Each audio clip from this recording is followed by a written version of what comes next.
काय मग कसा आहेस? बरं आहे तू? मस्त आहे. मस्त ना? दीड दिवसाचा गणपती? हा आपला 3 दिवसाचाच गणपती असतो. कशात तुम्ही?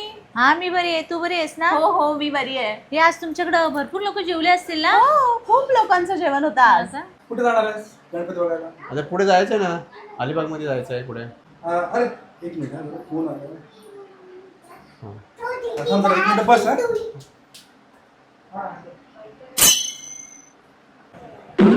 किती दिवसाच्या सुट्टीवर आहात तुम्ही? हा म्हणजे आता? गणपती विसर्जन झाल्यानंतर आम्ही जाणार आहोत. हा अगं मागच्या वर्षी तुमच्याकडे जेवण होतं हा. ना, ती बिरड्याची भाजी एक नंबर झालेली. आज हो जिभेवर का? चव आहे माझ्या. अहो घरात माणसं आली होती ते पण तेच म्हणत होते की ती हा भाजी ना? खूपच छान झाली आणि होती. लोणचं तर आईच्या हातचं एक नंबर.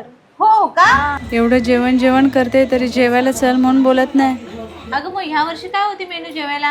ह्या वर्षी तेच मागच्या वर्षीचं जे होतं तेच रेग्युलर मेन्यू होतं. तेच होतं का? अरे बापरे, मी तुम्हाला जेवायचंच विसरून गेली. जेवायचं चला आपण थोडं थोडं जेवण नको, घेऊया. नको, राहू दे. अहो नको नको थोडं थोडं थोडं फक्त जेवून ठीक घ्या. आहे चल, एवढा चला, आग्रह चला. करतेस मग चल.